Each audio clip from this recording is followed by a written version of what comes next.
ماشاءاللہ.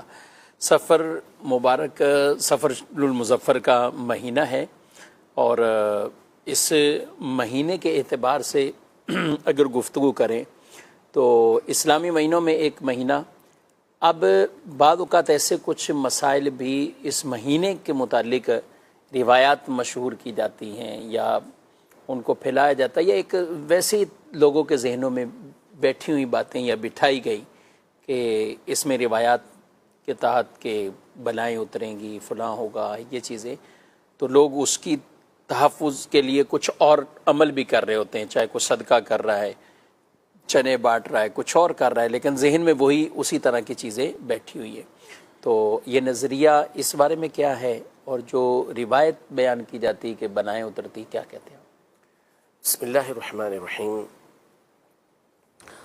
دیکھیں، سب سے پہلی بات تو یہ ہے کہ دیگر ہم کسی اور کے حوالے سے اس پر جواب پیش کریں یا کسی اور کے حوالے سے اس نظریے کی تردید پیش کریں، اس سب سے بہتر یہ ہے کہ ہم نبی پاک صلی اللہ تعالیٰ علیہ وآلہ وسلم کی جو حدیث مبارک ہے، جس میں خود نبی پاک صلی اللہ علیہ وسلم نے اس نظریے کی تردید فرمائی ہے کہ آپ علیہ السلام نے فرمایا کہ لا سفرا، سفر کوئی شے نہیں، یعنی سفر میں کسی طرح کی کوئی بلائیں نہیں ہیں. اس سے یہ واضح ہوتا ہے کہ جو زمانہ جاہلیت ہے، دور جہالت کے اندر نبی پاک صلی اللہ علیہ وسلم کی آمد سے پہلے، اسلام کی تشریف آوری سے پہلے جو مشرکین تھے، ان کا نظریہ اور ان کے ذہن کے اندر یہ بات بیٹھی ہوئی تھی کہ سفر کے اندر بلائیں یہ نازل ہوتی ہیں اور پریشانیاں مصیبتیں ہوتی ہیں. تو اسی کے رد کے لیے نبی پاک صلی اللہ علیہ وسلم نے یہ ارشاد فرمایا کہ لا سفرا، سفر کوئی چیز نہیں ہے، اس میں کوئی بلائیں وغیرہ نازل نہیں ہوتی.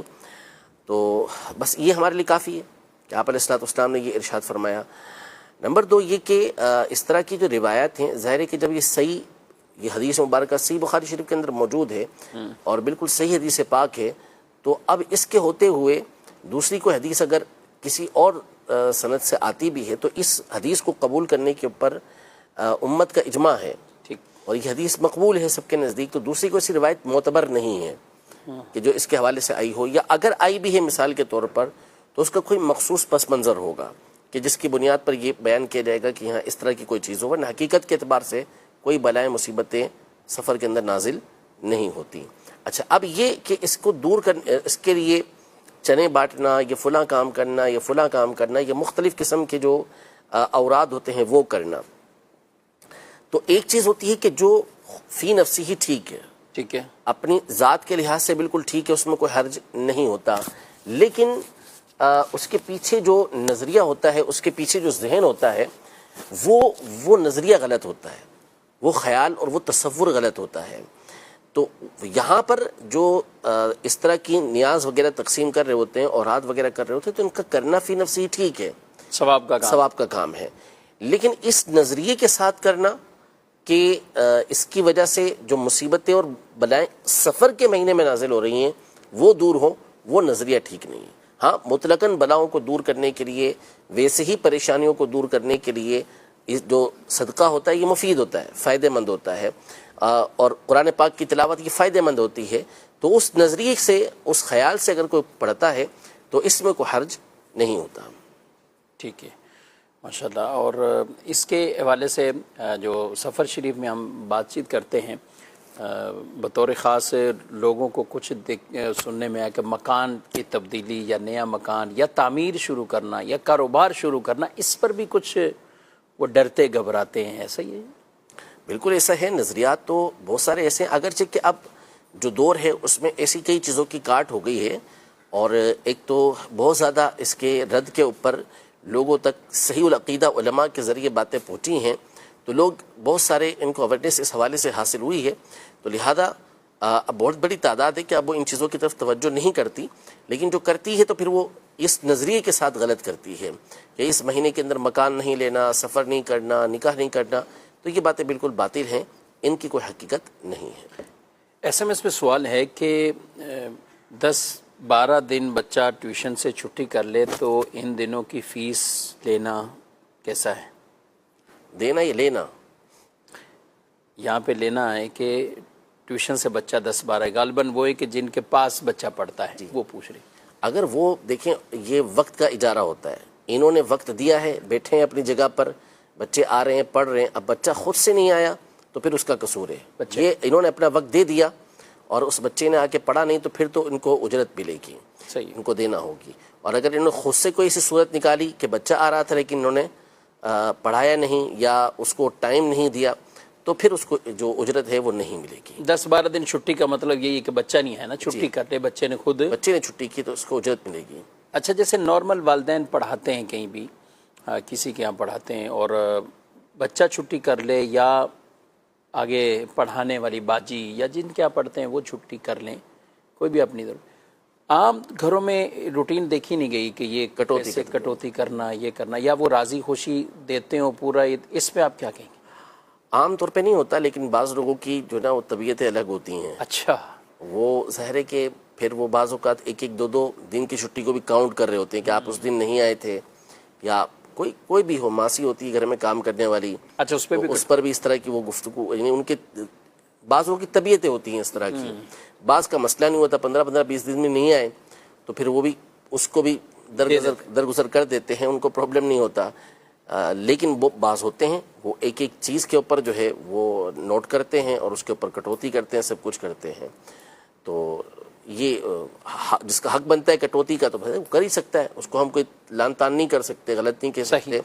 لیکن یہ الگ بات ہے کہ اگر واقعی کسی نے عذر کی وجہ سے چھٹی کی ہے، غریب آدمی ہے، اسی چیزوں پر ان کا گزارا ہوتا ہے اور اب عذر کی وجہ سے وہ چھٹی کر رہا ہے، تو پھر اخلاق یہ ہے کہ اس کے ساتھ نرمی برتی جائے اور ایسی کٹوتی اس کے ساتھ نہ کی جائے. ہاں، وقف کا ادارہ ہے، ذاتی آپ کا نہیں ہے تو پھر ایک الگ بات ہو جاتی ہے. لیکن اگر آپ پرسنلی کسی کو رکھا ہوا ہے اور وہ عذر کی وجہ سے چھٹی کرتا ہے تو اس میں کٹوتی نہیں کرنی چاہیے.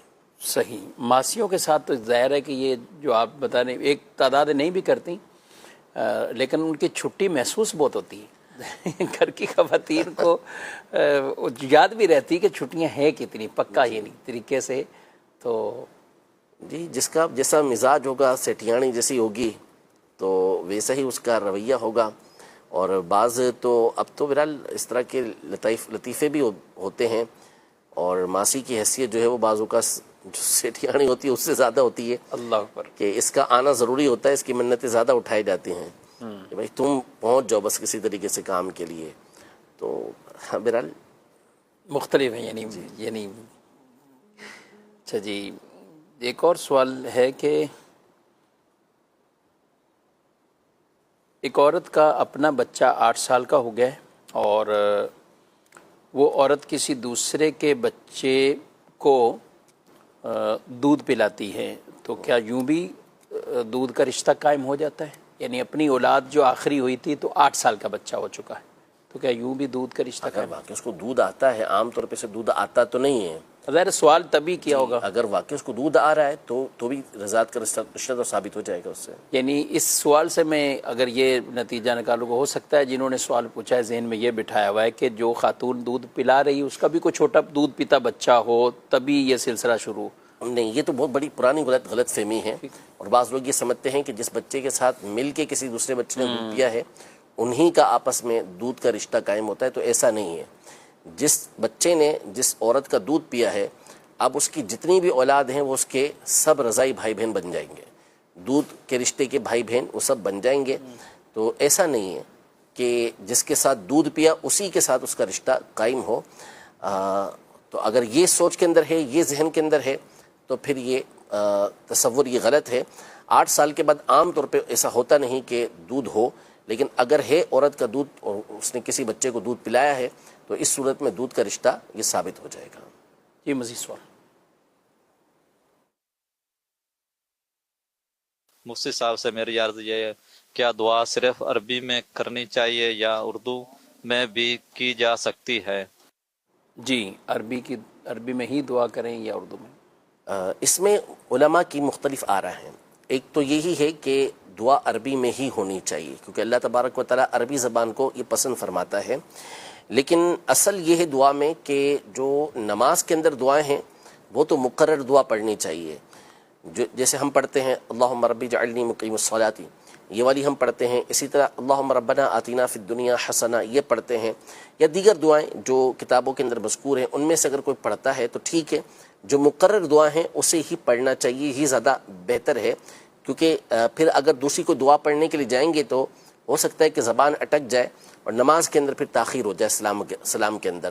لیکن نماز کے باہر کی دعاؤں کے حوالے سے اصول یہ ہے کہ وہ دعا اللہ کی بارگاہ میں مانگنی چاہیے کہ جو دل کے اندر آ رہی ہے, وہ جائز دعا کہ جس کا مانگنا اللہ کی بارگاہ میں درست ہے, جسے ہم مانگ سکتے ہیں, تو وہ دعا جو دل میں آ رہا ہے وہ مانگتا چلا جائے. ایسا نہ ہو کہ کچھ سوچے پھر اس کے بعد ترتیب کے ساتھ دعا کرے, بلکہ جو دل میں آیا اللہ کی بارگاہ میں مانگ لے.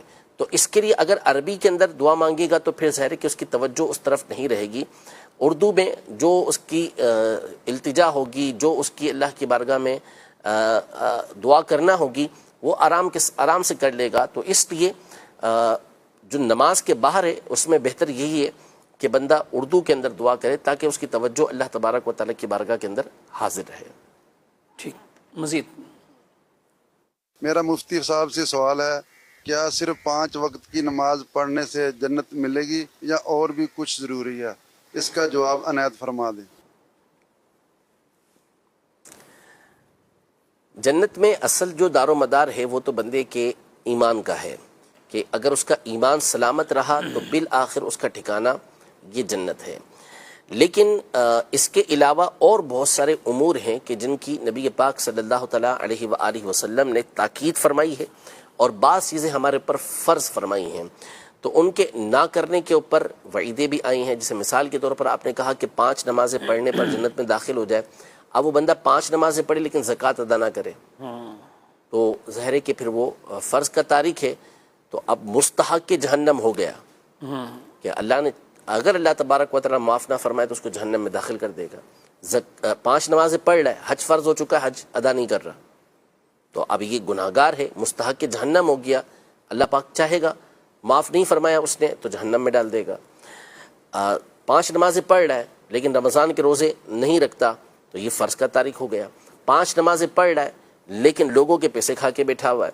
5 نمازیں پڑھ رہا ہے, لوگوں پر ظلم و ستم کر رہا ہے, جوا کھیل رہا ہے, رشوت لے رہا ہے, سود لے رہا ہے.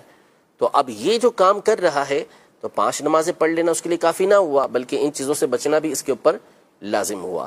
تو اصل یہ ہے کہ نبی پاک صلی اللہ تعالیٰ علیہ وآلہ وسلم نے جن جن چیزوں کا حکم ارشاد فرمایا ہے ان پر عمل کرنا, اور جن جن چیزوں سے بچنے کا حکم ارشاد فرمایا ان سے بچنا, یہ تمام کی تمام چیزیں ضروری ہیں.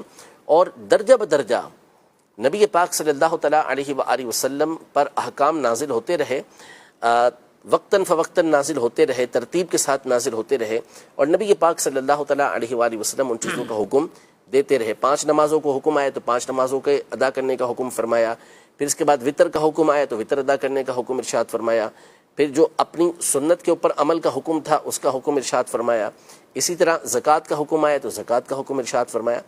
تو جو چیزیں کرنا ضروری ہے انہیں کیا جائے گا تو ہی حقیقی طور پر بندہ یہ جنت کا مستحق ہوتا ہے. عمل کے ذریعے ویسے بھی کوئی جنت حقیقی طور پہ پالے یہ نہیں ہوتا. حقیقی طور پر تو اللہ کی رحمت ہے جس کے ذریعے وہ جنت کے اندر داخل فرمائے گا.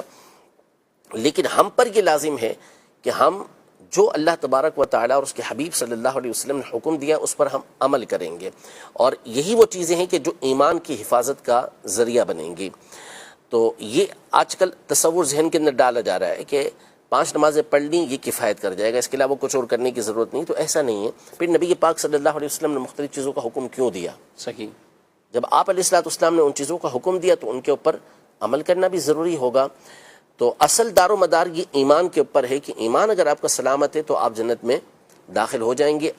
اگر اللہ پاک نے جو ہے وہ بخشا نہ, پہلے سزا ملی تو سزا ملے گی, پھر اس کے بعد جنت میں داخل ہو جائیں گے جبکہ ایمان سلامت ہو. اگر ایمان سلامت نہ رہا تو آپ نے کتنے ہی نیک اعمال کیے ہوں, فجعلناہ ہباء منثورا, قیامت کے دن اللہ پاک ان تمام کو ریزہ ریزہ کر کے رکھ دے گا, ان کی کوئی حیثیت بھی نہیں ہوگی. تو اس لیے ضروری یہ ہے کہ بندہ نیک اعمال کرتا رہے, گناہوں سے بچتا رہے, اور اللہ پاک کی رحمت کے اوپر امید رکھتا رہے کہ وہ اپنی رحمت کے ذریعے جنت کے اندر داخل فرما دے. ٹھیک. یعنی کافی یہ 5 نمازوں کی بات ہے تو اس میں بھی کچھ اور بھی لوگوں کو کہ یہ صرف 5 نمازوں میں بھی 5 فرائض پر عمل کر لیں. بقیہ اس کے علاوہ کی ضرورت حاجت نہیں ہے. اسی لیے میں نے تفصیل بیان کی نا. وہ عرابی کی حدیث سے استدلال کرتے ہوئے بعض لوگ کہتے ہیں کہ صرف فرض پڑھنا کافی ہے، نہ اس سے زیادہ کریں گے نہ کم کریں گے. تو ایسا نہیں ہے. نبی پاک صلی اللہ تعالیٰ علیہ وآلہ وسلم نے بعد میں دیگر چیزوں کی خود تاکید فرمائی ہے. فرمائے کہ فَمَن لَّمْ يُؤْتِرْ فَلَيْسَ مِنَّا، جو وطر ادا نہ کرے وہ ہم میں سے ہے ہی نہیں. تو ہمارے پر تو وطر بھی لازم فرمائے، عید الفطر عید الاضحیٰ کی نماز بھی لازم فرمائی گئی کہ وہ بھی واجب ہے، کہ نبی پاک صلی اللہ علیہ وسلم نے ہمیشہ اس کو پڑھا. اور نبی پاک صلی اللہ تعالیٰ علیہ وآلہ وسلم کا بغیر کسی عذر کی کسی چیز کو ترک نہ کرنا، یعنی ہمیشہ اس کو ادا کرنا، اس پر مواظبت اختیار کرنا، یہ خود واجب ہونے کی دلیل ہوتی ہے. تو اس کو پڑھنے کی نبی پاک صلی اللہ تعالیٰ علیہ وسلم نے تاکید فرمائی. فجر کی 2 سنتوں کے بارے میں فرمایا کہ ان کو ہرگز نہ چھوڑو اگرچہ کہ تمہیں گھوڑے روند کر چلے جائیں، اس قدر تاکید فرمائی ہے. تو دیگر احادیث طیبہ میں نبی پاک صلی اللہ علیہ وسلم نے دیگر نمازیں پڑھنے کی تاکید فرمائی. تو اس میں خاص فرض کے بارے میں نبی پاک صلی اللہ علیہ وسلم نے بیان فرمانا تھا، اس لیے وہاں فرض کے بارے میں فرمایا. جب واجب کے حوالے سے، سنت موقدہ کے حوالے سے حکم آ گیا تو آپ علیہ الصلوۃ والسلام نے دوسروں کے سامنے اس کا بھی حکم بیان فرما دیا. ٹھیک جی. مزید صاحب میرا ایک سوال ہے، پیدائش سے قبل بچے کی صحت معلوم کرنے کے لیے جدید آلات کا استعمال جائز ہے؟ ٹھیک. الٹرا ساؤنڈ وغیرہ یہی پوچھنا مقصود ہوگا. جو صحت معلوم کرنے کے لیے اس کے جو بچے کی کنڈیشن ہوتی ہے اسے معلوم کرنے کے لیے اگر جو ڈاکٹر ہوتا ہے وہ کہتا ہے کہ ڈاکٹر جو ہوتی ہے وہ کہتی ہے کہ یہ ضروری ہے یا بہتر ہے تو اس میں حرج نہیں ہے. الٹرا ساؤنڈ اس کام کے لیے کروا سکتے ہیں. البتہ بعض اوقات لوگ جنس معلوم کرنے کے لیے کہ لڑکا ہے یا لڑکی ہے اس کے لیے الٹرا ساؤنڈ کرواتے ہیں، یہ درست نہیں ہے، اس کی شرعاً اجازت نہیں ہے. جی. مزید میرا نام محمد احمد اتاری ہے. میرا مفتی صاحب سے یہ سوال ہے، اگر کسی نے مسجد کے امام صاحب کو رقم دی ہے مسجد کے لیے اور انہوں نے آگے سے کہا ہے کہ کلی افطار کے لیے دے دے، انہوں نے کہا ٹھیک ہے، وہ اب رقم اپنے لیے استعمال کر سکتے ہیں یا نہیں؟ جی بالکل نہیں کر سکتے. کلی اختیار اول تو امام صاحب کو ایسا کرنا نہیں چاہیے تھا. ٹھیک ہے. کیونکہ بہت نازک دور ہے یہ اور بہت حساس یہ رقم کے معاملات ہوتے ہیں، اور اہل دین کو جو اس طرح بالخصوص ائمہ ہوتے ہیں ان کو تو ویسے ہی اس میں احتیاط برتنی چاہیے کہ رقم جیسے امیر سنت فرماتے ہیں کہ جیسے کسی نے دی تو فوری طور پر وہیں کمیٹی کے افراد کو یا جو متعلقہ افراد ہیں ان کے ہاتھ میں سپورٹ کر دے، تاکہ تہمت لگانے میں لوگ دیر نہیں لگاتے. بالخصوص دینی افراد کے اوپر تو تہمت لگانا آج کل مشغلہ بنا ہوا ہے، تو اس لیے فوری طور پر ان کو دے دینی چاہیے. اب اس طرح کا کلی اختیار اپنے طور پہ لے لینا تو اب لوگ ہو سکتا ہے کہ کلی اختیار کو سمجھے بھی نہ اور کچھ سے کچھ اس کا معنی سمجھ لیں، اور پھر اس کے بعد یہ جو آگے انہوں نے سوال کا حصہ شامل کیا تو یہ تو اپنے آپ کو اور تہمت پر پیش کرنے والی بات ہے کہ اب وہ امام صاحب اپنے لیے اس کو استعمال کر لیں. تو ویسے استعمال جائز نہیں ہے. کلی اختیار کا مطلب یہ نہیں ہوتا کہ آپ جو چاہیں اس کے ذریعے سے کریں. جی ہاں بالکل. ہر نیک کام بھی اس کے ذریعے نہیں کر سکتے، اس کا ایک دائرہ کار ہوتا ہے، اسی میں اس کو استعمال کیا جاتا ہے. اس معاملے میں کلی اختیار لیا جا رہا ہے. جی بالکل. ورنہ تو کسی کا قرض اتار دینا، ہاں صحیح بات، یہ بھی نیکی کا کام ہے. تو آپ کسی کا قرض اس رقم سے اتار دیں گے، ایسا تھوڑی ہوگا. تو جہاں آپ نے اس کی اجازت لی ہے اور دینے والے کے ذہن کے اندر یہ موجود ہے کہ یہ ان کاموں کے اندر استعمال ہوتا ہے تو پھر وہاں پر وہ رقم استعمال ہو سکتی ہے. ورنہ یہ نہیں کہ کلی اختیار کا مطلب جو ہے وہ آپ کل فل ہو گئے جو چاہیں کرتے پھریں، اس کا معنی نہیں ہوتا. صحیح. اور بالخصوص اگر ہم بات کریں دافسامی کے عطیات کے حوالے سے تو ہماری تو بالکل وضاحتیں اور پوری موجود ہیں، اور اس میں بھی اتنی کلی اختیار اور وسعت کے ساتھ بھی اسی کے ارد گرد ہی معاملہ رہتا ہے. بالکل ایسا، اس میں بھی کوئی ایسا تو نہیں ہے کہ من مرضی سے کہیں خرچ کیا جا سکے ہو. بالکل ایسا نہیں ہے. یعنی اس کی پوری ایک تو شرعی رہنمائی ہوتی ہے، پھر اس کے بعد مجلسیں بنی ہوئی ہیں کہ کون سی رقم کہاں پر استعمال کرنی ہے، تو پورا اہتمام اس چیز کا کیا جاتا ہے. اچھا جیسے انہوں نے کہا کہ مسجد کے لیے پیسہ دینا چاہ رہے ہیں، اب کوئی بندہ کوئی ذہن بنا لیتا ہے کہ مجھے مدرسے کو دینا ہے، مسجد کو دینا ہے، اب چاہے آگے کوئی امام ہو یا کوئی بھی ہو، کیا اس کو یہ زیب دیتا ہے یا ایسا کرنا چاہیے کہ اس کو کسی اور طرف، جیسے یہ سوال بالفرض اب وہ کہہ بھی دیں ہاں ٹھیک ہے، لیکن ان کے اپنے دماغ میں کچھ اور بیٹھ نا کہ تو تہمت پہ پیش کرنے والی بات ہے. ہاں مثال کے طور پر اب جیسے کچھ ایسی رقم دی کہ جو بہت بڑی کوئی رقم نہیں ہے اور سامنے جو شخصیت ہے اس کے لیے اس کی کوئی حیثیت نہیں ہے، اس کے معاملات پھر جدا گانا ہو جاتے ہیں. یا پھر صورتحال ایسی ہے کہ مثال کے طور پر مسجد کی کوئی ضرورت ہی نہیں ہے، لا کے اس کو 1 لاکھ روپیہ دے دیا کہ مسجد کی تعمیر میں یوز کر لیں، اور مسجد مکمل ہو چکی ہے، اس کی تعمیر کے اندر اس کو استعمال کرنے کی ضرورت ہی نہیں ہے. اب ایسے موقع پر سامنے والے کا ذہن بنایا جا سکتا ہے کہ وہ بھی رہنمائی لے کر، کہ اب ایسا نہ ہو کہ یہ وکیل ہو قبضہ کر لیا ہو، قبضہ کرنے کے بعد پھر وہ مسجد کی ہو گئی، اب اس کا ذہن بنا رہا ہے. تو پہلے سے اس کا ذہن اگر واقعی ایسا ہے کہ مسجد کو ضرورت ہی نہیں ہے، آپ اس کو ذہن دے دیں کہ فلاں نیک کام بھی ہے یا فلاں مسجد ہے اس کے اندر ضرورت ہے، تو آپ وہاں پر اس کو استعمال کر لیں، وہاں پر اس رقم کو دے دیں. تو یہ طریقہ کار ہو سکتا ہے. ورنہ ضرورت تھی مسجد کے اندر، مسجد کے اخراجات کے اندر ضرورت تھی، مسجد کی تعمیر کے اندر ضرورت تھی، وہ دینے لگا اور اس کا ذہن بنا دیا کہ بھئی آپ ہر کام کے لیے دے دیں تاکہ کسی اور کام کے اندر استعمال کر لیں، تو اس طرح کرنا درست نہیں ہے. اچھا، کچھ لوگ بڑی خاص کنڈیشن لگاتے ہیں نا کہ مسجد ہے تو مسجد میں بھی اس جگہ ہمارا پیسہ خرچ ہو. اور آپ نے بھی دیکھا ہوگا مسجدیں جو زیر تعمیر ہیں تو لوگ پہلی صف، دوسری صف، تیسری صف، اس کے تو ماربل کے لیے ترغیب بھی ہوتی ہے، آگے بھی آتے ہیں.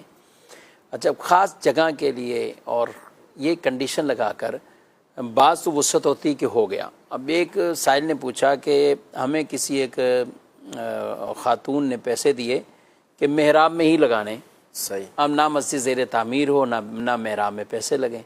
تو کم از کم وہ بھی کوئی بتا رہے تھے کہ شاید 12-13 سال ہو گئے ہیں کہ ان کی امانت بھی رکھی ہوئی ہے سنبھال کے، اور مسجد تعمیر بھی نہیں ہو رہی، مسجد جو ہے نا وہ تعمیر بھی نہیں ہو رہی، نہ محراب کے اندر وہ پیسہ لگے.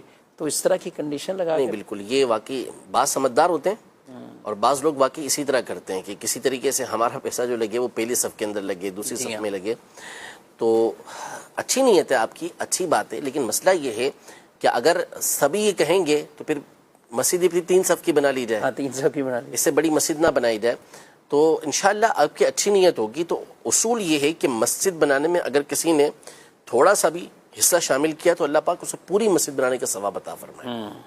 تو اس لیے یہ انداز اختیار نہیں کرنا چاہیے. ہاں، آپ کمیٹی سے گزارش کر سکتے ہیں کہ اگر آپ کے پاس اس طرح کی کوئی وسعت اور اس طرح کی کوئی صورت ہے، کیونکہ بعض اوقات مشکل ہوتا ہے. جی ہاں، یعنی ایسا تھوڑی ہوتا ہے کہ آپ کے لیے 3 جو ہے وہ صفوں کے ماربل الگ آئیں گے اور باقی صفوں کے ماربل الگ آئیں گے. وہ تو ایک ساتھ ہی رقم ان کو دینا ہوتی ہے، ایک ساتھ ہی سارا ماربل منگوانا ہوتا ہے. تو یہ مشکل کے اندر آ جاتے ہیں، پریشانی میں آ جاتے ہیں بعض اوقات. تو اس لیے آپ زیادہ سے زیادہ یہ کہہ دیا کریں کہ اگر آپ کے لیے آسانی ہو اور آپ کے پاس اس طرح کی کوئی سیٹنگ موجود ہے کہ آپ ہمارے پیسے یہاں یوز کر سکتے ہیں تو پھر اس میں یوز کریں، ورنہ پھر آپ بھلے مسجد میں کسی بھی جگہ تعمیر کے اندر اس کو استعمال کر لیں. مسجدیں بعض اوقات بڑی بڑی بن جاتی ہیں، ان کے واش روم بنانا مشکل ترین معاملہ ہو جاتا ہے. اس میں سود کی رقم یوز کرو. جی، اس میں کہتے ہیں کہ وہ ناپاک رقم یا ناجائز جسے کہتے ہیں کہ وہ عام پاک صاف ستھرا مال نہیں، اور یا اس میں دینے کے لیے لوگ یہ نہیں سمجھتے کہ واش روم میں دینے میں کیا ثواب ملے گا. میں نہیں، جیسے مسجد کا دیکھیں جو بھی کام ہوگا اس میں استعمال کریں گے تو ثواب تو ملے گا. ظاہر سی بات ہے، طہارت حاصل کرنا، وضو کرنا، یہ سارے کے سارے نماز کے لوازمات میں سے ہیں. اگر کسی کو پیشاب کی تیز حاجت ہو رہی ہے تو اس حال میں تو اس کو نماز پڑھنے کی اجازت نہیں ہے. تو آپ نماز کا جو مقدمہ ہے جس کے ذریعے سے وہ نماز کے اندر آ سکے گا وہی پورا نہیں ہوگا تو وہ نماز کیسے پڑھے گا. تو اس لیے ایسا نہیں ہے کہ مسجد کی کسی بھی حصے میں آپ کی رقم لگی تو آپ کو ثواب نہیں ملے گا. کسی بھی حصے میں آپ کی رقم لگی تو آپ کو وہاں ثواب یہ ضرور ملے گا.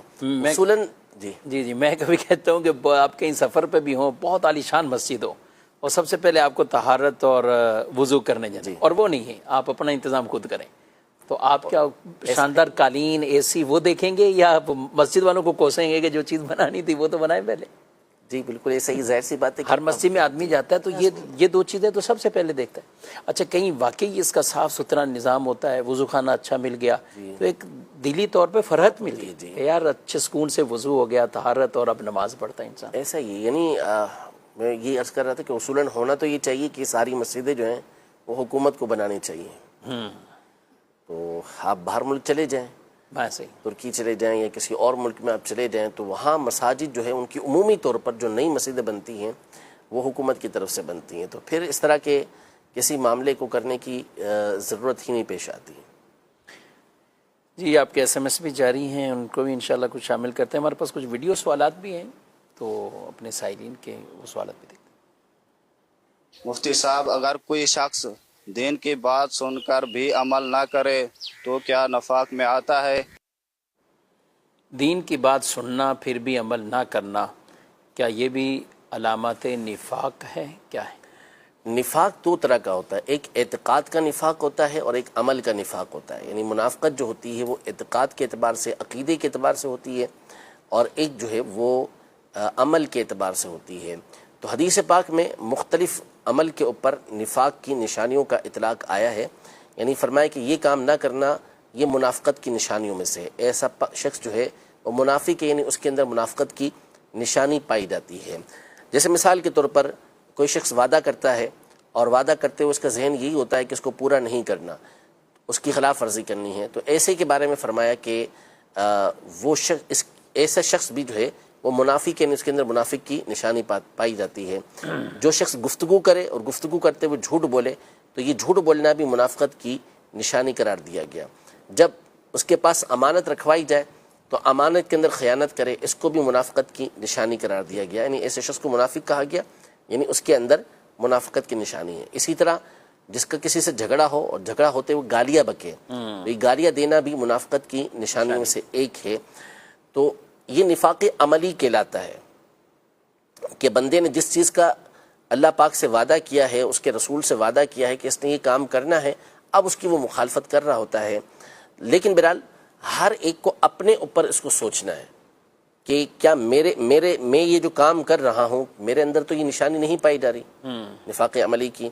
اگر کوئی دوسرا شخص ایسا کرتا ہے تو آپ اس کو منافق کہہ نہیں سکتے. آج کل بعض اوقات لوگ اس طرح کہہ دیتے ہیں کہ منافق ہے، اس طرح کہنے کی اجازت نہیں ہے.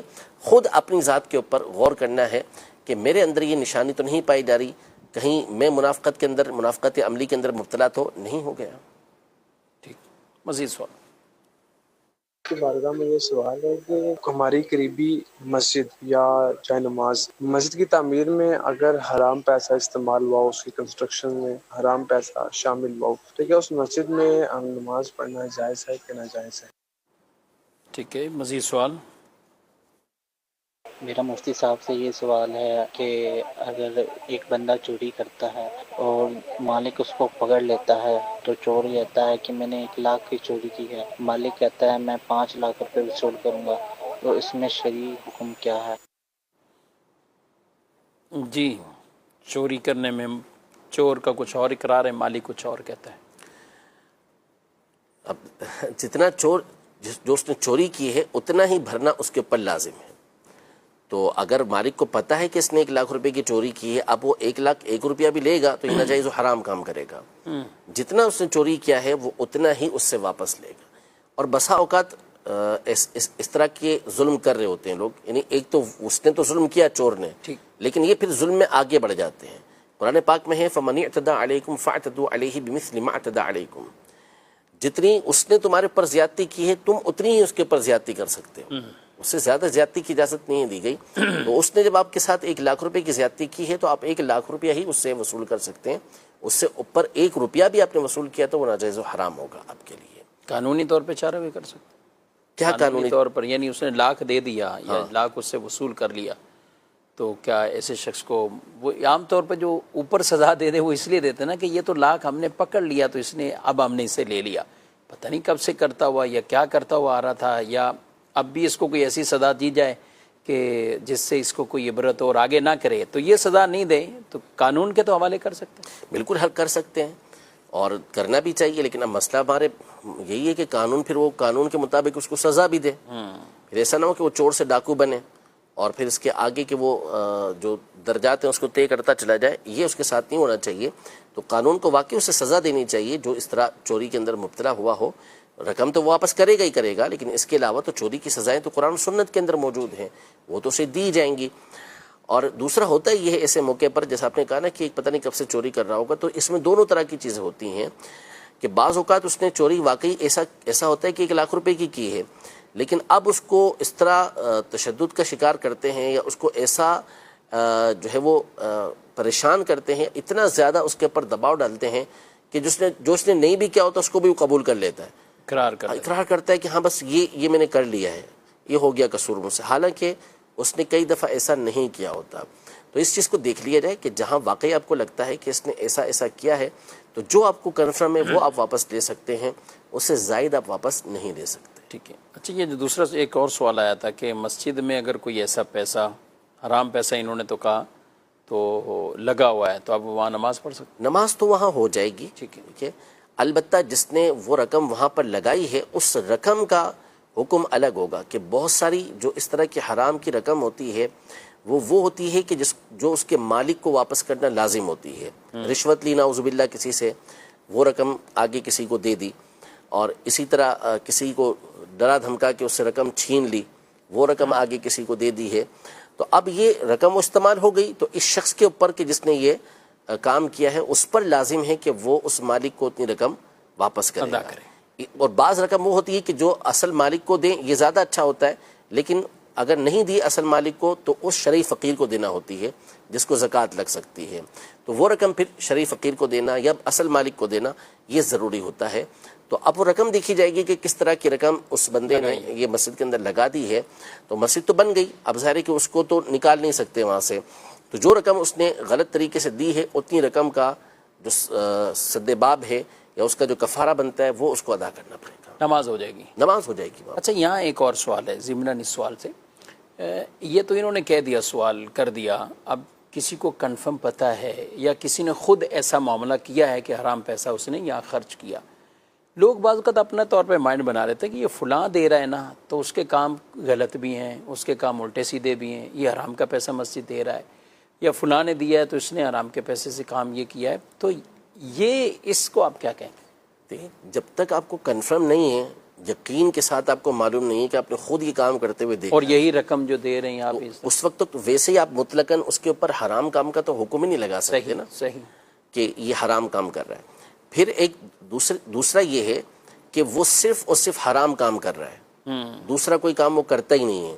یہ آپ کو کہاں سے معلوم ہو گیا؟ صحیح اصول یہ ہے کہ اگر وہ بندہ دونوں طرح کے کام کرتا ہے اور پھر اس کے بعد وہ کوئی رقم مسجد کے اندر دے رہا ہے یا کسی بھی نیک کام کے اندر دے رہا ہے تو جب تک اس کے حرام ہونے کا معلوم نہ ہو اس وقت تک اسے لے سکتے ہیں.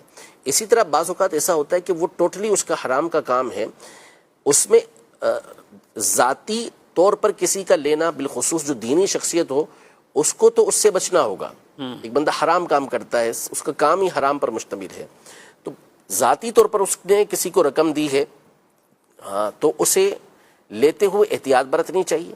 اسی طرح بالخصوص جو دینی شخص ہے جس کا ایک مقام و مرتبہ ہے اس کو تو ایسوں سے تحفے لیتے ہوئے، رقم لیتے ہوئے یہ بہت زیادہ احتیاط برتنی ہوگی. لیکن اصول شرع یہ ہے کہ ایسے کی رقم بھی جب تک کنفرم نہ معلوم ہو کہ یہ بعینہ ہی وہی حرام چیز جو اس نے حرام طریقے سے حاصل کیے وہ دے رہا ہے، اس وقت تک اس کا لینا یہ ناجائز نہیں ہے. لے گا جائز ہو جائے گا، لیکن میں نے یہ عرض کیا کہ جو لے رہا ہے اس کو اس میں احتیاط برتنی ہوگی کہ اگر اس کا ٹوٹلی کام اس طرح کا ہے یا مکس کام بھی ہے اس کا، اپنی ذات کے لیے بچنا ہوگا.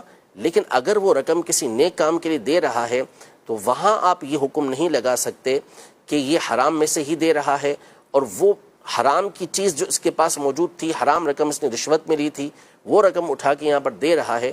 آپ کو جب تک کنفرم معلوم نہ ہو آپ اس طرح کا حکم وہاں پر نہیں لگا سکتے. ہم نے جو بات بیان کی وہ شرعی حکم کے اعتبار سے بیان کی. اگر واقعی کسی نے اور اب وہ پوچھ رہا ہے کہ میں نے ایسا کیا ہے، ہم کسی تیسرے آدمی پر ایسا نہ بدگمانی کر سکتے. واقعی صحیح بات ہے، لوگ بہت بلیم کر رہے ہوتے ہیں، اچھا کام بھی کر رہا ہے، یہ کچھ بھی اس طرح کے کام کر رہا ہوتا ہے تو اس پہ اس طرح کے گمان نہیں کر سکتے. جی مزید سوال. میں راولپنڈی سے مفتی صاحب کی بارگاہ میں عرض یہ ہے، ہمارے ایک دوست ہیں وہ کہہ رہے ہیں کہ یہ صدقہ باکس میں جو پیسے ہیں اگر ایک بندہ خود غریب ہے تو وہ نکال کے خود اپنے بچوں پہ استعمال کر سکتے ہیں. مزید رہنمائی فرما دیں، جزاک اللہ خیر. کس چیز کا صدقہ باکس ہے یہ تو یہ بتائیں نہیں، ربا کے لیے تھا یا کیا تھا؟ اگر تو گھر میں جیسے بعض اوقات ایسا ہوتا ہے کہ گھر کے اندر صدقہ باکس ہوتا ہے اور گھر کا سربراہ جو ہے وہ روزانہ کوئی نہ کوئی رقم اس کے اندر ڈال رہا ہوتا ہے نفلی صدقے کے طور پر، تو اگر اسی کی رقم ہے یا گھر کے جو چند بڑے ہیں ان کی رقم ہے تو یہ رقم جب تک آپ نے جو جہاں پہنچانی ہے مستحق تک نہیں پہنچائی تو اس وقت کی آپ کی ہے. اگر آپ چاہیں تو اس کو استعمال کر سکتے ہیں. ہاں بہتر یہی ہے کہ جب آپ نے اس کو اللہ کی راہ میں نکالنے کی نیت کر لی ہے تو پھر اللہ کی راہ کے اندر دیں. ٹھیک. لیکن وہ رقم آپ کی ہے، آپ نے باکس کے اندر ڈالی ہے، ابھی آپ نے کسی جس ادارے تک پہنچانی ہے یا جس مستحق تک پہنچانی ہے وہاں تک نہیں پہنچائی تو آپ اس رقم کو استعمال کر سکتے ہیں، یہ آپ کی ہے. لیکن اگر کسی اور کی رقم ہے اس میں وہ رقم ڈالی گئی ہے، وہ رقم تو یہ اجازت نہیں ہے آپ کو کہ بھلے آپ غریب ہوں، مستحق ہوں، دوسرے نے رقم دی تھی آپ کو کسی کو دینے کے لیے، یا کسی تنظیم جیسے دعوت اسلامی کو دینے کے لیے رقم دی تھی، تو اب آپ کہیں کہ میں مستحق ہوں، میں اس کو استعمال کر لوں، تو یہ شرعاً جائز نہیں ہے، یہ جائز نہیں۔ جی مزید سوال۔ میرا آپ کی بارگاہ میں یہ سوال ہے کہ اگر گاؤں دیہات میں پہلے جمعہ نہیں تھا، ابھی جمعہ قائم کر لیا، وہاں اگر لوگ جمعہ کی نماز ادا نہیں کریں گے، وہ لوگ گناہگار ہوں گے یا نہیں؟ دوسرا سوال یہ تھا کہ اگر جمعہ کی نماز ادا کی جن لوگوں نے، ان کو بعد میں ظہر کے فرض بھی ادا کرنے ہوں گے؟ جزاک اللہ، اس سوال کا جواب عطا فرما دیں۔